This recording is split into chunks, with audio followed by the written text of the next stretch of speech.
Assalamualaikum warahmatullahi wabarakatuh. Bismillahirrahmanirrahim. Alhamdulillahi rabbil alamin. Wabihi nasta'inu ala murutin ya waddin. Assalatu wassalamu ala ashrafil anbiya'i wal mursalin Sayyidina wa maulana Muhammadin wa ala alihi wa ashabihi ajma'in. Wa la hawla wa la quwwata illa billahil aliyyil azim.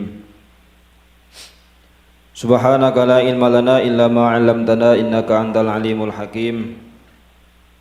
Rabbi shrah li sadri wa yassir li amri wahlul 'uqdatam min lisani yafqahu qawli. Allahumma faqihna fid din wa 'allimna ta'wil. Amma ba'du. Ma'asyiral muslimin, bapak-bapak jamaah salat maghrib dan jamaah taklim Masjid Darus Sa'adah yang mudah-mudahan senantiasa dirahmati Allah Subhanahu wa taala.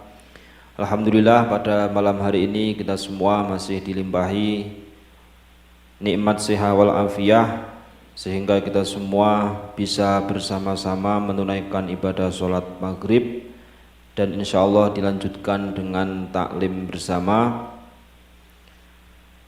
Sebelum kita taklim, marilah kita buka majelis ini dengan membaca suratul Fatihah. Kita khususkan, kita hadiahkan untuk muallif kitab Syekh Abdul Wahab Asy-Sya'rani.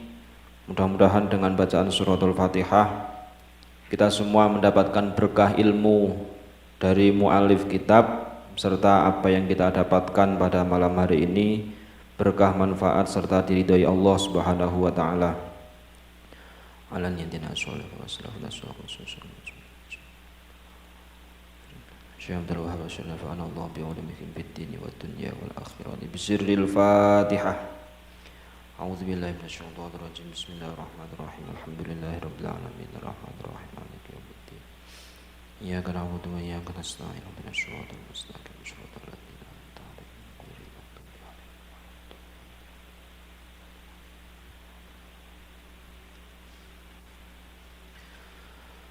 Bismillahirrahmanirrahim. Qala al-mu'allifu rahimahullah wa nafa'ana bihi wa bi 'ulumihi wa a'ta 'alaina min barakatihi amin ya rabbal alamin. Bismillahirrahmanirrahim. Kita melanjutkan taklim kemarin, yaitu kitab Wasyiatul Mustafa.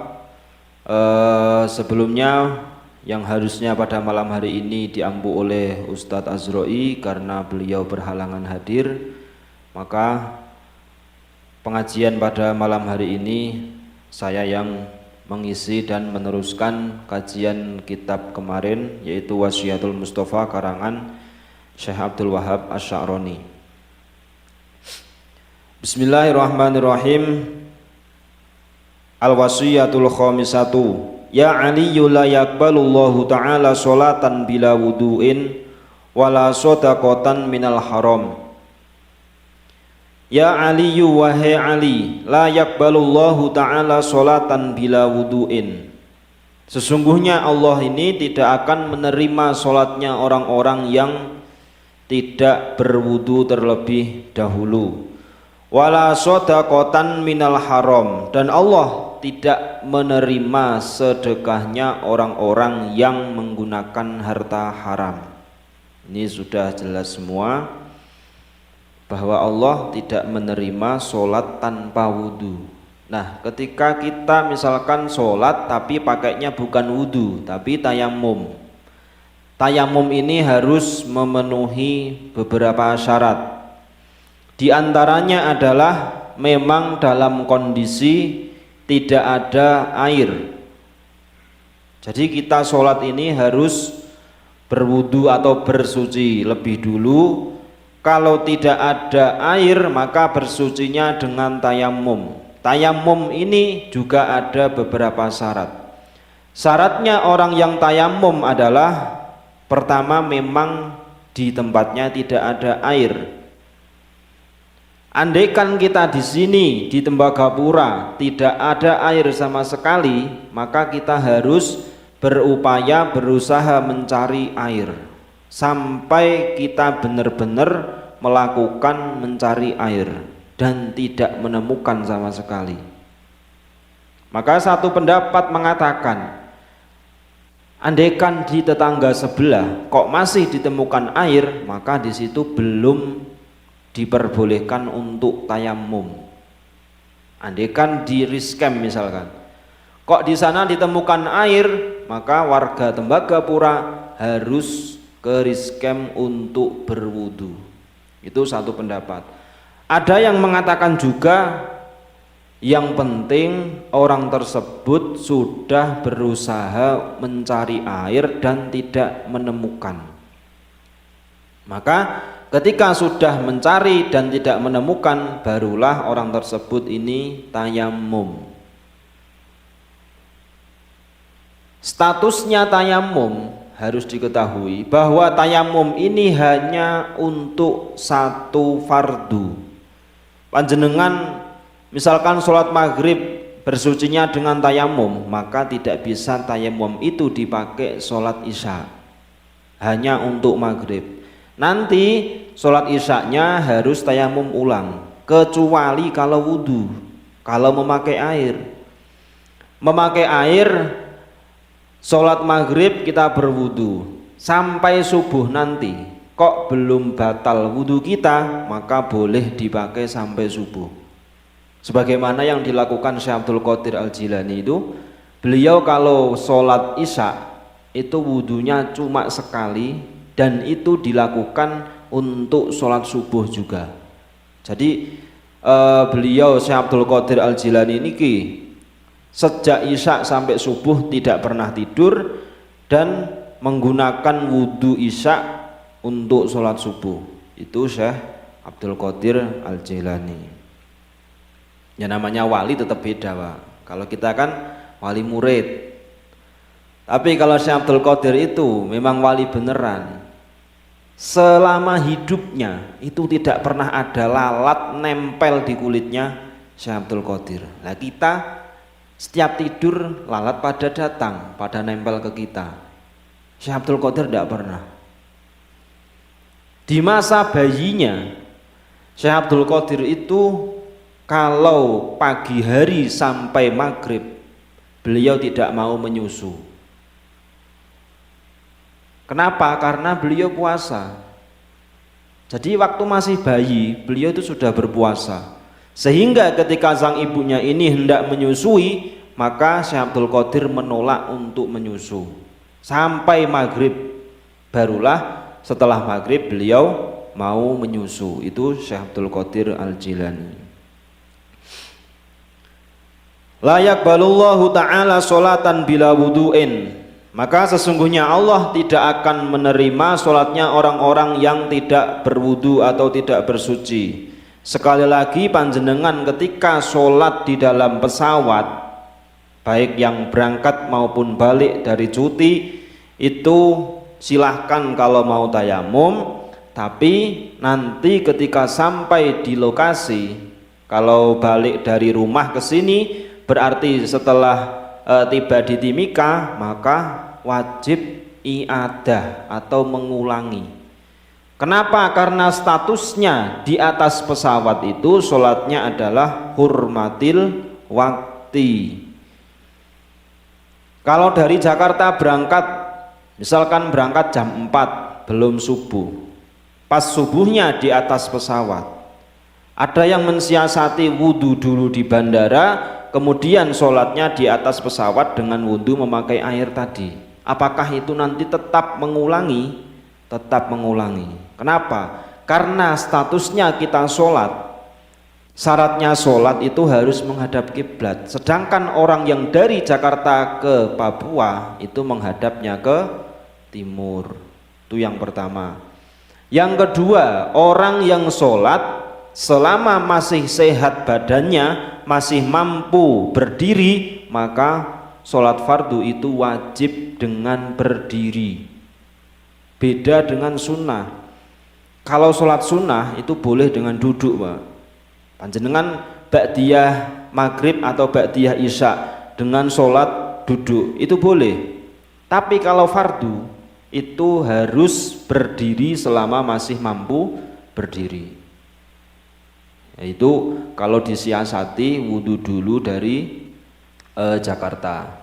Nanti setelah sampai di Timika, maka wajib mengulangi. Kalau masih di dalam waktunya dinamakan i'adah, kalau di luar waktunya dinamakan qadha. Ya, itu kalau kita mau menelusuri, sebetulnya kita sholat di pesawat ini juga banyak yang tidak sesuai dengan kriteria-kriteria melakukan sholat. Sesungguhnya sholat itu dilakukan di atas bumi, sedangkan kita sholat di pesawat dilakukan di atas pesawat, bukan di bumi tapi di awang-awang. Terus ketika tayamum itu apakah statusnya sama? Tetap mengulangi, sama, tidak berbeda.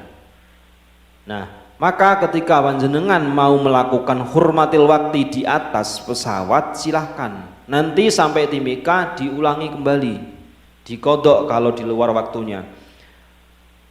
Tapi kalau misalkan tidak melakukan hurmatil waktu, apakah boleh? Boleh, boleh-boleh aja. Tapi sunnahnya itu melaksanakan hurmatil waktu. Ketika panjenengan tidak punya wudhu, kok pengen tayamum di atas pesawat, silahkan tayamum, tempelkan telapak tangan kita di tempat yang di situ berpotensi ada debu. Tapi kan kita jarang meneliti. Kadang jok depan kita, kursi depan kita asal kita tempelin, padahal kita nggak tahu di situ ada debu apa enggak. Kalau pengen tahu di mana tempat yang kemungkinan ada debunya, yaitu di pintu pesawat, atau kalau enggak ya badannya pramugari itu, Pak. Kenapa kok begitu? Ya karena pramugari kan paling akhir dan dia standby di pintu, otomatis angin ini masuk terus debunya. Lah kita kan cuman lewat langsung masuk. Nah, itu ketika mau tayamum. Nah, terus kalau kita selama ini tayamum di kursi-kursi di situ, apakah boleh? Ya kita nggak tahu. Asal di situ kok kita meyakini ada debu-debu nempel, ya boleh-boleh aja. Tapi kalau kita nggak yakin, ya sudah, kita berniat azam. Jadi kalau dalam ushul fikih itu ada namanya azam. Kita berkeyakinan, berniat bahwa saya melakukan sholat subuh nanti ketika sudah sampai Timika dengan melakukan qadha. Nah, artinya kita berazam sholat tersebut, kita tidak menyengaja meninggalkan sholat. Sama seperti ketika panjenengan itu saat ini misalkan dari habis maghrib ini tidur sebentar, sedangkan kita belum sholat. Aku tak tidur sebentar, capek, baru pulang kerja, nanti tak sholat atau tak bangun 10 menit sebelum isya sekalian mau sholat. Itu kan sudah ada azam, niatan. Kemudian kita kebelanjur sampai isya, apakah kita berdosa? Secara ilmu usul fikih itu tidak berdosa, karena orang tersebut sudah berazam untuk melakukan sholat maghrib sebelum sholat isya. Adapun orang tersebut ternyata kok terlanjur sampai isya belum bangun, ya maka besok-besoknya tidak diperbolehkan seperti itu lagi. Jadi azam itu hanya sekali kok kita tidak melaksanakan, maka tidak boleh. Tetapi andaikan sebelum isya, 10 menit sebelum isya kita bangun melakukan sholat, maka boleh besoknya begitu lagi. Yang penting kita sudah ada niatan untuk azam. Wala sodakotan minal haram, termasuk sedekah dengan harta yang haram, Allah tidak akan menerimanya.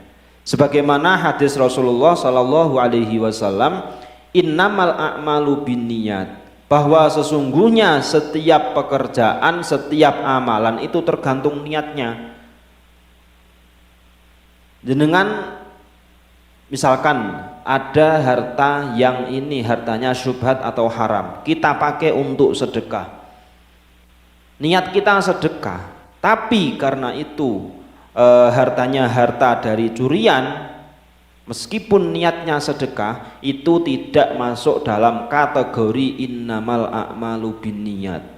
Jadi hadis innamal a'malu binniyat wa innamal likulli imri'im ma nawa, itu pengecualiannya dalam ilmu fikih itu ada mustasnayat, pengecualiannya termasuk orang bersedekah dengan harta yang haram. Meskipun niatnya sedekah, itu tetap tidak diperbolehkan atau dianggap tidak sah. Allah tidak menerimanya. Al-wasiyatu sadisatu, ya Ali la yazalul mu'minu fi ziyadatin fi dinihi ma lam yakul al-haram wa man faraqal ulama amata qalbuhu wa amiya an ta'atillahi ta'ala. Ya Ali, wahai Ali, la yazalul mu'minu fi ziyadatin fi dinihi ma lam yakul al-haram, bahwa seorang mukmin itu senantiasa akan bertambah kuat imannya selama mukmin tersebut tidak memakan rizki yang haram.